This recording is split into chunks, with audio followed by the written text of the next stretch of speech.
Okay. Grasping the opportunity to shape humanity's future requires leadership of a kind we have not yet seen on climate change. 7 days before the United Nations Climate Change Summit, 40 youth activists from 14 countries gathered at Copenhagen to be part of a round-the-clock youth climate vigil that brought our year-long climate challenge to world leaders to a peak. We realize the urgency of the situation, and we will make sure our leaders hear us loud and clear. We will not settle for anything less than real climate solutions, and we will continue to fight until our demands are matched by strong climate policies. This week, we woke up the city with our loud and vibrant marches through the streets of Copenhagen. We met with the French, German, Brazilian, and U.S. embassies where we urged our leaders to take action at the negotiations and support a bold climate treaty. And most importantly, we formed relationships with each other that created a truly united network of youth activists from around the globe. Show me what democracy looks like! This is what democracy looks like!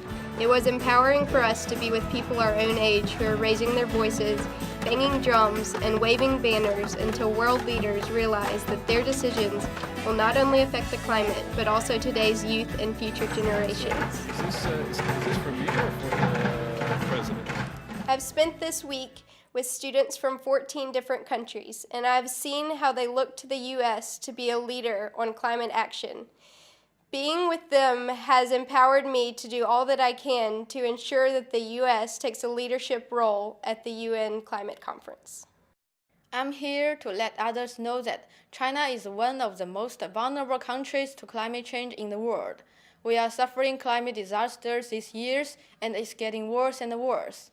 I hope the conference can make a clear solution to Chinese people and make a clear solution for our future.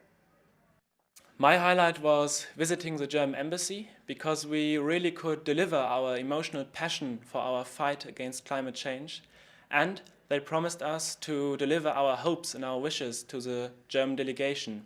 And I personally think that the conference here in Copenhagen will be a historical turning point. The message of French youth is that they are ready for actions and want their delegations to take conscience that they are dealing with our future.